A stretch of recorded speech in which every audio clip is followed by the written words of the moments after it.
First of all, it looks like you're not quite finished, but to this point, your thoughts on this class right now? Most of these guys have been committed to us a long time, and we really like it. It's balanced. It's a good number for the direction that we'll go as we try to manage through the changes with rosters and such.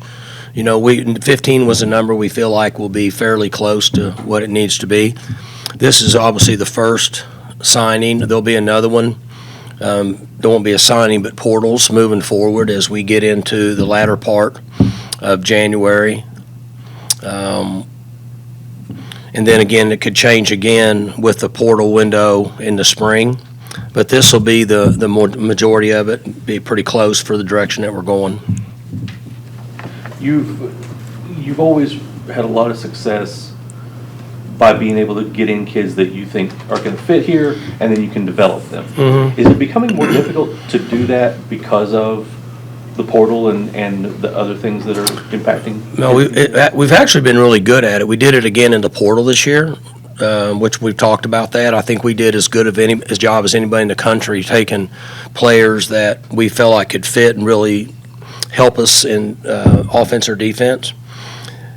So this hasn't changed for us. The challenge is keeping them. So we bring these young guys in to develop them in the program. The majority of these players are going to start to show up in 2 to 3 years. But as it is now, some of them might not be here. So the process to get to this point and develop them has not changed. The change is how many of them will be here, which I've jokingly said we could be developing young men for somebody else nowadays, but it is what it is. What about the recruitment of LaDainian Fields? You guys flipped him and landed him. What went into that? And Who'd you say? LaDainian Fields. He's been interested in us for a while. He had another school that he had been committed to, but obviously it's close to home. We've had a number of players from Del City, and he's got a relationship with Fields. So as we just kind of pushed through it, and there was a really good spot for him, we felt like that he's a guy that could come in that can help us in a variety of ways. He's a little different from the standpoint of he's a very successful offensive player. We think he has great defensive skills, and then also in the return game. You mentioned the other Fields too, that's his cousin. Mm-hmm. But what do you like about Rodney in that running back spot and the running back you picked up out of South Carolina? So both of them we feel like are physical runners. There's a size difference, but Rodney runs bigger than his body. He's very low to the ground, well put together, very physical, which got our attention when he was on video a year ago with a different school. We liked him from day one. He ran well. He's wanted to be at Oklahoma State the majority of his life. And so we're very excited about him and what he brings to the table.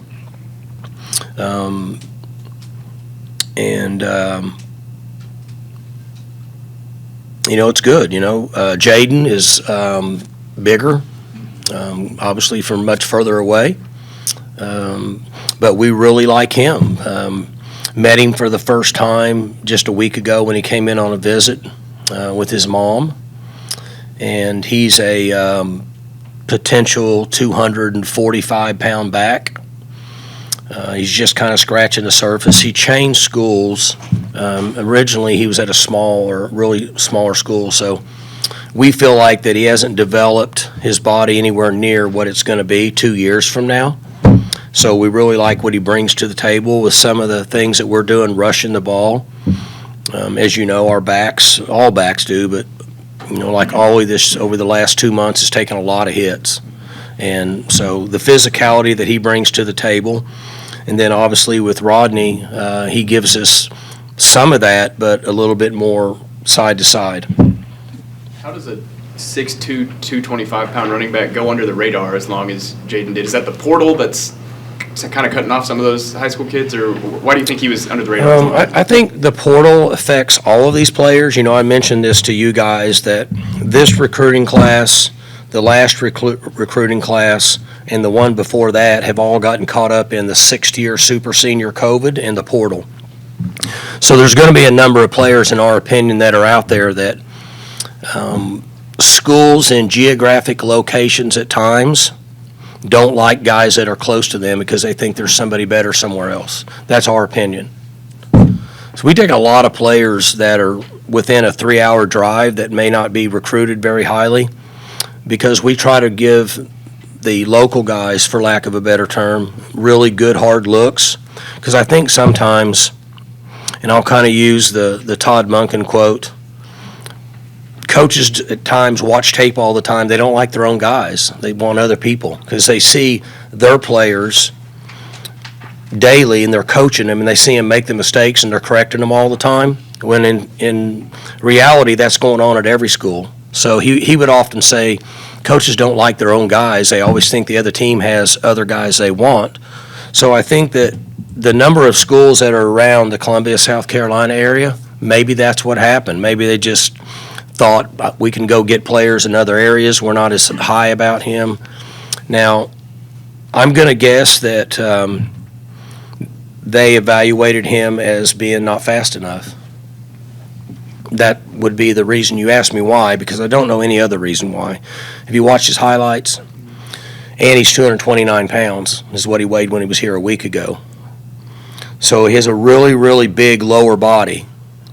So when he spends 18 months in the weight room with Coach Glass, with what he has, he's going to go to 240. And let's just say that he's a 4'6'5", 4'7" guy.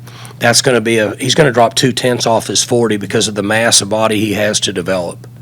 So I envision him being 240 and running into 4.5s in a couple years. You said you give the local guys as good a look as you can, and you still consider Texas local. At least Yeah, right across the border. You know, the North Texas area, 3.5 hours down there. It's not far. Yeah, there's a ton of DFW guys, and I talked to a lot of them this morning on radio. They've already kind of formed a fraternity. Yeah, I mean, they do. that's a pretty solid group of kids coming out of the DFW. They all have group text now. I mean, I don't know how all that works, but they communicate with each other. Once they commit, they get into that group text, for lack of a better term, and they know they watch each other's highlights. They get to know each other. A good group of these guys were at every home game, so they see each other. Their families see each other, so it can be an advantage. The Dallas area is really an in-state area for us. There's so many players that are in that. For us, it's that you can get there in 3.5, 4 hours, even down to DeSoto area. You can get there in 4 hours pretty easy. So we've had a number of those guys. I think we had 5 or so we had 3 in-state guys, and we had 10 of those Texas guys, but 5 of them, 1, 2, 3. 4, 5 or so of Melissa's that area. So 5 or 6 of them are really within that 4-hour drive, even the Texas guys. How cool is it to be named Willie Nelson? Yeah, it's awesome. Did you watch that special the other day? Yeah, it was good. Anybody, y'all watch that? Oh, you guys are too young. Willie Nelson, that is 90th birthday. It was really good. It's good stuff. What else? Another Texarkana guy in Caleb. I'm guessing he's tough. What can you tell us about him? He kind of falls in. That's a little bit farther. I think Texarkana is 5 hours or something. But he likes the college town. He likes the outdoor life. He'll be very comfortable in Stillwater, which is one of the things that we look for. We want to bring young men that want to live in a college town and live in this environment, so they'll stay as long as they can. And he fits that role. I think there's 3 of them on here: Caleb, Chauncey, Nuku. The 3 guys that'll come in, and we'll put them with Rob for 2 years and let them develop and change. And our goal with those guys is to try to get 3 good years out of them. If you get more than that, it's a bonus. But if we can get 3 good years out of a high school lineman who's redshirting, then that means it's been a productive recruit for us based on the time that they can get on the field after their bodies develop. 2 wrestlers. In fact, Chauncey Chauncey Johnson is at a tournament today working it. And then Armstrong Nodum was a Texas State Wrestling champion. Yeah, both those guys. Chauncey will be really interesting. He's 300 now, and I don't think he scratched the surface in his body yet because he goes football, wrestling, and doesn't train year round. And then Armstrong is already very, very developed physically. He's a little different in his situation. He's at Mesquite Horn, and so his off season during his career would be much different, and he's really developed. But low to the ground, explosive.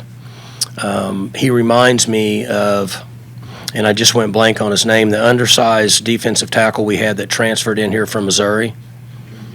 What's his name? Jernigan? No, Jernigan transferred out of here. The other way. 6-7 years ago. I'll think of his name in a second. Undersized tackle that was really good, made a lot of plays for us. That's who he reminded me of when I watched video on him. And I'll think of his name here in a little bit. You mentioned Nuku. You've been out to West at Salt Lake, got Cecia there last year. What is it about that school that you like getting those guys going? Well, we've had ties there. Todd Bradford has got a lot of ties back in that area and knows all those people, and so we have connections there. Benny Tonga is on our staff. They have a lot of connections there through the church and the connections through the church, and then obviously with Benny, he has a lot of family connections there, and that stuff runs deep. And most every player in that area that we recruit is somewhere tied into his family at some point. So that's the connection and the benefit that we get there in the Salt Lake City area. Is Nuku a guy that could come in and make an impact day one, or is he one of those guys you wait for Rob Glass to hold up? High school offensive linemen, if they come in and make an impact like Russell Okun did, that's a bonus. Russell was a 6th player picked in the draft. Those guys that can make the transition from a body standpoint and strength standpoint is a different level. I'm not saying they can't do it. I just wouldn't. I wouldn't bet on it. I hope they do. From the outside, it seemed like his recruitment was kind of a battle to the end. Was it that way on the inside? What was Battle to the end with what? With Nuku Mafis. No, I mean, not really. He was loyal to us. His partner went to another school, so you still have that game going on out there a little bit, which is understandable. And he never really acted like he was going any other direction. So he was really good, but I mean, they were beating up on him pretty good there in the last couple of weeks, but he stayed with us. You mentioned development, and even Landon Cleveland and a couple other guys today mentioned Agumadu, the McKinney linebacker. And I noticed his jersey never goes much lower than his shoulder pads. I mean, he's always showing his abs. I mean, I don't know if you've seen the pictures. The dude is rocked. Yeah, he's put together. He's in McKinney area, and again, when you talk about these schools, you're talking about they've been in programs since they've been in 8th grade where they have a lift during school, and they have training lifting after. So they're pretty far along, and those are things we have to take into account where we're recruiting is. In that area, guys are pretty developed like he is. And then you look at Chauncey, and he's not scratched the surface because he hasn't been through it the same. So we try to take into account those, the environments and the programs they come from to try to give us a feel for what we think these young men will be doing 2 years from now. This would be probably a better question to ask Rob Glass, but when you're talking about these kind of guys, especially the ones that you say haven't really scratched the surface of physically what they can be, is this the most exciting time for your strength and development program to get this unmolded clay? It's always fun for me to watch these guys develop. I'm hoping the large majority of them will be with us all the way through. Sometimes we don't get to see it now with the portal, but it's fun to watch the guys come in and change their bodies, drop their speed, just see them learn to grow up and take care of themselves and all that. For me, that's a very enjoyable time. And, the funny thing is, we got 16 of them here, and you can't predict which ones are going to do anything. I mean, so many years we tried to do that as coaches and predict guys that we thought would play within 2 years, guys that would play and be starters for 3 years. It's really hard to tell. We know a lot about these young men, but we won't know till they get here. So that's the fun side of this part of recruiting. Josh Ford at Stillwater's ceremony thanked you and Coach McIndoe for, still believing in him when he had that career-ending, or what could have been a career-ending injury. How did that play out from your point of view? You talking about Ford? So obviously I have watched him because he was over there with both of my boys, particularly the last one, and I spent a lot of time around them and have watched him. And it didn't take long for us, or me, to realize that we wanted him on our team. And the reason why is because, one, he has a really good body to work with. He's 6'6". I don't know what they're saying he weighs right now, 250-ish. He's going to play at 275. But he likes football, and he's tough. And on video, when you watch him, I watched him a year ago, Gage's senior year. I watched it live, and then I see some of it now. But that decision had already been made based on his physicality, his toughness, his love for football. Guys like that, you can't find enough of them. And we just happened to see him right here, and he was local, so we had a good view of what his future is and what he's capable of. He had that injury after the semifinal game a year ago, and it's a pretty serious injury. And he still played on the last drive of the state championship game they played in a year ago. He came in when they needed to rush the ball and run the clock out. He came in and played 7 plays in a row on that drive to run the clock out against Choctaw a year ago. And they ran behind him 5 times, and they ended up getting about 65 yards in rushing and ran the clock out essentially and won the game. And he did that with an injury that he shouldn't have been on the field for 6 months. So that's what you're getting with him. Tried to get his parents to sign a release to get him to play in the state championship game with a really, really serious injury. And now he's full back, full speed now. But so it's hard to find young men that are willing to compete like that and just give their body up. With the guys that are close, like you said, recruiting kind of 3.5 hours within, does that maybe, you think that maybe they're more likely to stick around for the 3, 4, 5 years? We think so. Nobody knows now, or we haven't had enough years of studies. That the portal wouldn't pass the Food and Drug Administration net. That we need more research on it. But the point being is that we think what you said is accurate. That a young man might be more apt to stay closer to home than if they came from a long ways and something happened. They might want to go back, but we don't know for sure yet. And a lot of it has to do with the information the young man's getting at home.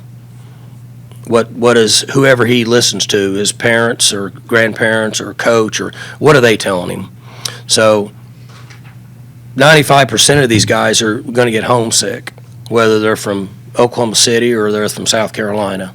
So they need to know that going in, be aware of that. And then their base at home needs to know that. So when they call home and they say, well, I know I didn't want to do this. I want to come back home. When they call home, which is going to happen, like I was an hour from home and I called home when I got here and said, well, I was only here 3 days and as a high school player from an hour. And I said, well, I want to come home, told my mom. And she said, okay. And my dad said, you can if you go join the military, but you're not going to come live at the house. So my home base essentially said, no, you can't come home. And I think that factors in more than maybe geographical location, but we don't know for sure, but we feel better about it because if they can go home and come back, generally they're in a little bit better frame of mind. Has it become more difficult to recruit Oklahoma recently? Just it seems like there's more of a focus from OU, Tulsa, and even out-of-state schools, the Arkansas, Texas schools, things like that. I mean, I don't see that. I think that we've been we've had as much access and as we've had over the years. I don't think it's been any different for us. I think the numbers have actually gone up because of the portal and because of the 6-year senior.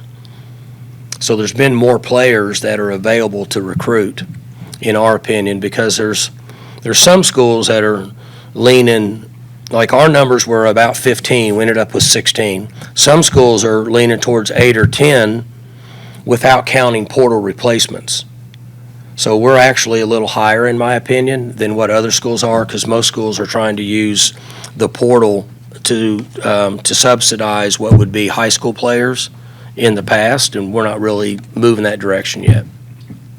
I'm pretty certain I missed the Fields questions, Rodney and LaDainian.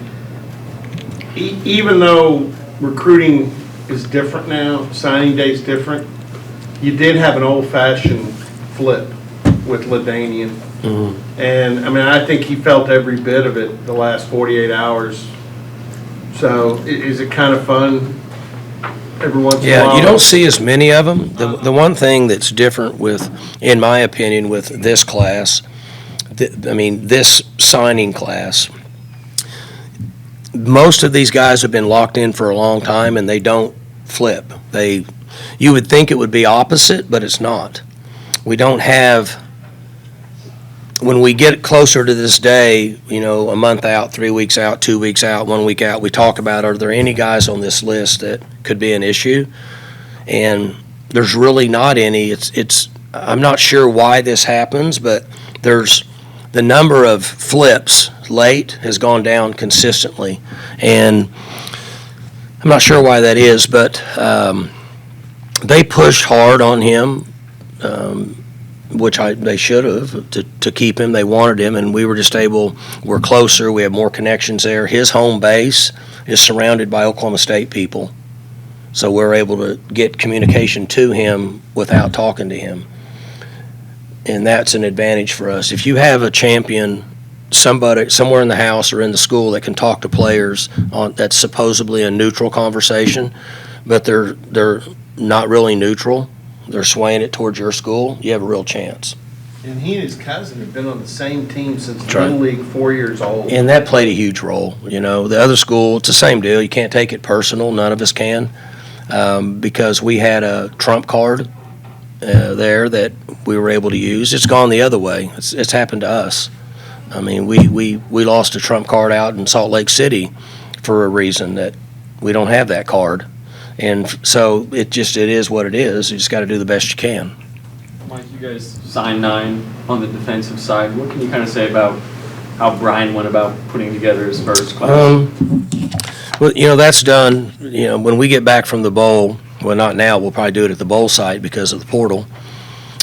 We used to wait till we got back from the bowl and we would slot in for next year and have discussions on what we're looking for. Now, this will take place at the bowl site. Todd Bradford and his recruiting staff will be working in the mornings, 2 and 3 hour every morning down in Houston evaluating tape because more kids are going in the portal as bowl games end.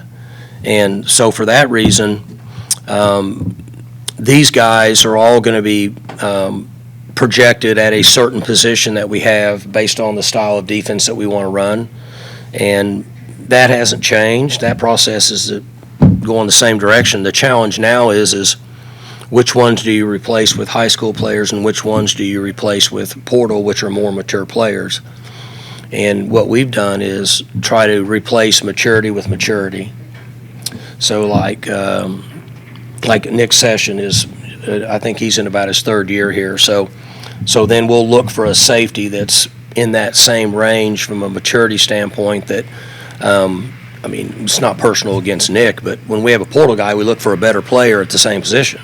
Makes a difference if it's Nick or a wide out or anything. Right? That's what we try to do. So we say we lost a mature safety. We need another mature safety.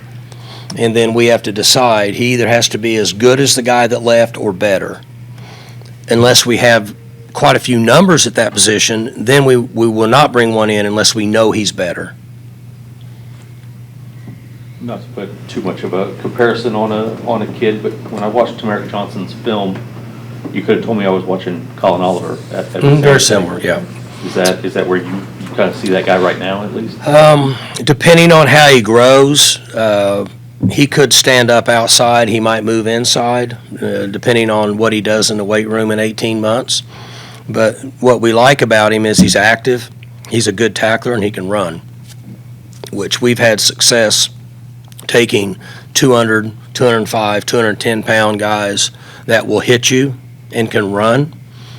And those guys have benefited well. Nick Martin, Rodriguez, Xavier, of course, was older when we took him, but he kind of falls in, he's only 215 pounds, 220 maybe, but he can run and hit. So those guys have been good for us, and we see him that way. Trey Griffith's film seemed to pop as well. What do you like about him? So Trey is a wide receiver, has played different positions, and we had him up at our place in the summer. I think he was at that wide receiver quarterback. I can't remember which one he was at, but we really liked his ball skills and his ability to run, move well side to side, and we think that he's a guy that's going to develop into. He's tall, yeah. He's down here at 6'3", so he could be a 215-pound guy in a year and a half, which gives you a thick receiver that can hold some leverage on the edge, and so. But he ran really well for us, and he's a very productive athlete. So we like that side of it. Landon Cleveland, it seemed like some big schools were coming after him after he had committed to you guys. Mm-hmm. What do you think about it made him stay loyal to you guys? So Landon is a guy that we had committed for a long time, and he didn't get as much play early because some of the schools, maybe top 10 schools, won't see his size as what they're looking for. And then once he was committed to us, it's like and everybody starts evaluating who we have committed. And then they saw some games that he played through the first 3 or 4 games of the year, and then they realized that, in their opinion, we should have been recruiting this guy. The schools that came in on him, in most cases, there's a high percentage that we have lost those guys. But he has been very loyal and stayed with us from day one. And Nardo recruited him and has been on him and has a really good relationship with him. We have a good relationship with his home base, and we were able to keep him for that reason. It seems like a lot of the DBs that you took could either play corner or safety. They did in high school anyways. Do you see them going one way or the other, or are you just going to wait until they get Yeah, so, we play with 5 DBs and corners, and we have corners that play nickel safety and so on and so forth. And so you see him as one of those 3 safeties. Where, I don't know yet, based on how big he gets, but we feel like that he's good enough to cover. He gives you an option to play man sometimes and zone. And he's got a bright future. He's a very, again, I'm going to go back to the word, he's a very productive player, which one of the things that we do in recruiting is first off, we feel like they have to be a productive player in high school. Projecting guys out of high school to be good college players that aren't productive in high school is a very low percentage. Now, sometimes you have really, really, really productive guys in high school that might not project in college for body size, maybe speed, a variety of reasons. But if they don't check that first box, which is, okay, I'm a really good, productive high school player, chances are they're not going to be able to get that to happen in college. And he falls in that same category. He's a really productive player, and that's why he's drawing all the national attention. Robert brought up Willie, another one of those productive high school players with the smaller frame. But what did you like about Willie?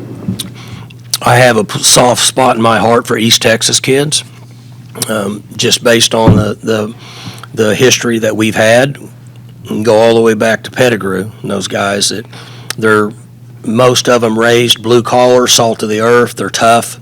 The high school coaches in that area are really old school, tough, physical high school coaches. So these guys understand work ethic. They understand the loyalty and all the things that are involved with a successful program at this level, like for what we think. And when they come in, they're almost programmed and ready to make that move. And he falls in that area. You know, he's a Longview guy, long tradition of high school football there. He's not going to be, obviously he might grow another inch. He might hit 5'11". He'll be 185. But he is really good side to side, and he can run. It gives him a chance to make up for it. He's one of those guys, too, that's going to be here early. What are the conversations like with him to try to convince guys to come in the spring versus? We've got like 10 of them. I saw them, they had stars on here. Yeah. So what were you asking me about him? Just saying he's going to be here early, so, what are some of those conversations like, or trying to get guys to come here early? It's very popular now. These young men are graduating early in high school, and then they're taking concurrent classes and all that stuff. It's much different than it used to be. So you have over half of your class that's reporting early, when just 3 years ago there might only be 3 out of 20. Just kind of the trend. These guys, they think they're ready. They want to go. High school is. They feel like that they've maxed themselves out and they're ready to get to college and get started. And the communication that I have with the parents when they ask me is that it's different for each young man. They need to make that decision. Do they play basketball? Do they wrestle? Do they play baseball? Do they want to play a spring sport? Obviously, then they can't come. They have to stay there. And then if you're not sure, then you shouldn't do it, because you really got to be all in to do it, because there's an adjustment when they go from high school to college. There's a more of adjustment when they go from high school to college a semester early, because all their buddies are back in high school and all the stuff's going on back there, and they're here. They're at 6 a.m. running. They're at 6 a.m. stadiums. They're getting busted in off season. They're getting busted in the weight room. Why did I do this? My buddies are going to prom. It's not as fun. That's a discussion that we have with them. They need to just make sure this is what they want to do. Do you see them be at the bowl game with you guys? I'm not sure. That's going on. That process is taking place right now. They very well could be, but I'm not sure who's going to do what. Do you see Luke Webb on the inside or on the outside? He's, 275? He should grow into 300. If he's, 275, his frame, he's going to put at least 20 to 25, so he could move into a 3 technique. Is that, with this defense, are you able to be more flexible with some of these defensive line guys? Because they could be, you could be 285 and be an end in this defense. Well, and you saw, we played from the middle of the season on, we played quite a bit of 4 down. So we're playing 3 down, but we have to have the capability, in my opinion, to play 4 down. That does make it a little bit more difficult in recruiting, because then you're trying to balance your roster linebacker-wise, D-line-wise. I feel good about where we're at right now. We were very fortunate this year. We didn't get any defensive linemen hurt, and it worked out really well for us. But for us, in the meetings I'm in recruiting, what I've shared with the recruiting staff is if there's ever a defensive lineman out there that we can get, you better take him. Because there's 4.2 million people that live in the state of Oklahoma. We don't grow a lot of big guys like they do down in the southeast part of the country, and they're heavily populated areas. All those cities down through the southeast part of the country are very heavily populated. They grow a lot of big guys down there. We don't have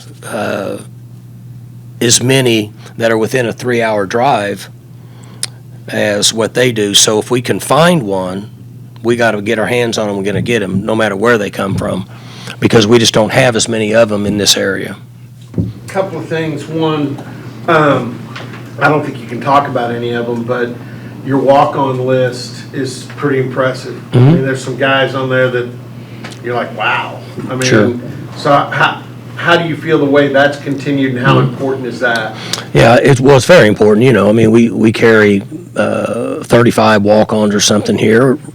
We played the percentages. If we can get a number of walk-ons to come here, and get a percentage of them to impact our team. And like Parker Robinson, okay?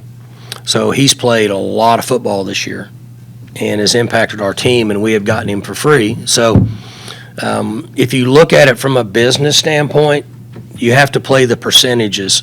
So if you're going to get a percentage of those guys, you take a certain number, you get that percentage, and they impact your team. And then these other guys that are with your organization over a number of years help you in a million ways in practice and different things, and some can help on special teams. And then we know, we run into issues like we did at wideout this year where we got 60% of our wide receivers hurt after the West Virginia game.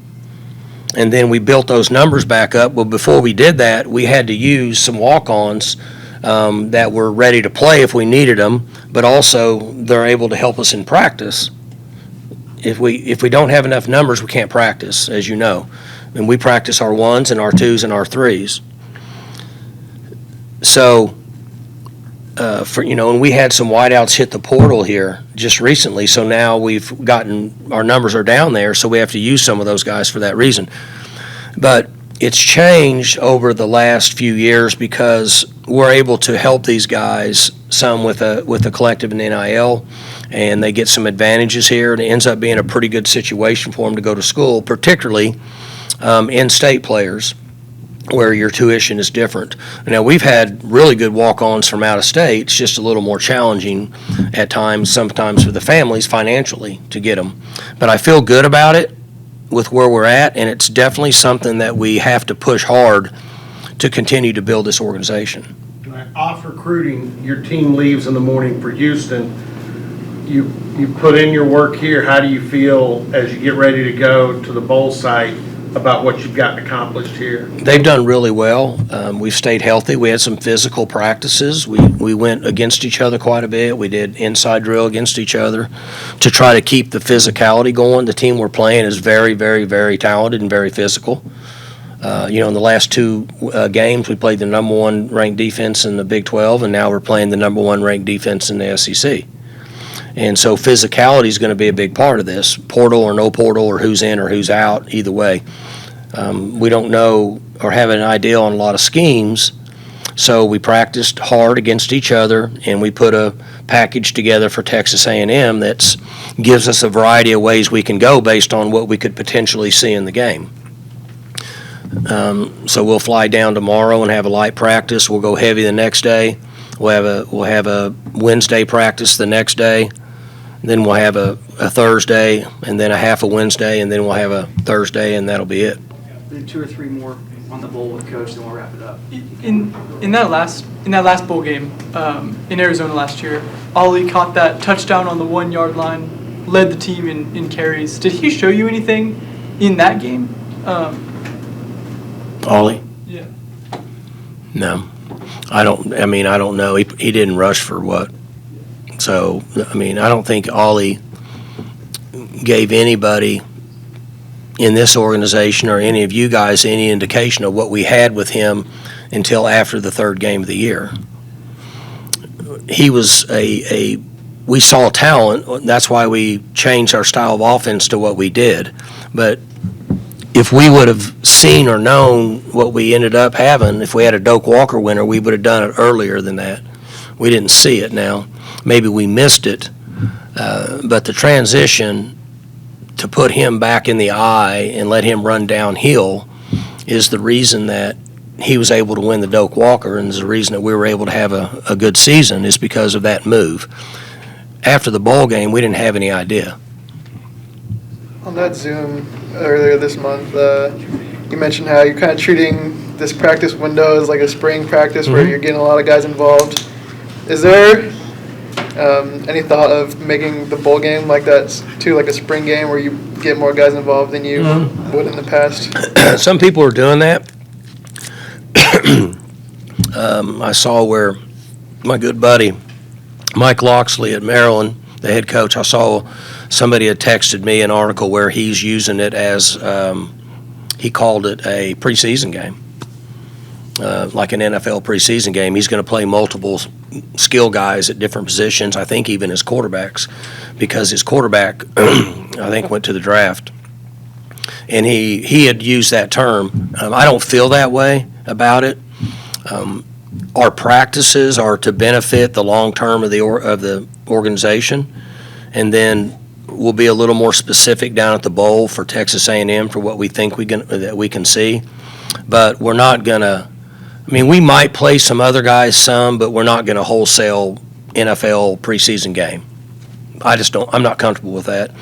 I want to play well. I want to practice well. I want to play well, and I want to find a way to win the football game. Now, that doesn't mean playing some young players we can't win the game, but we're not necessarily in a preseason rotation. Do you have a clear picture on what A&M's roster looks like now at this point, or?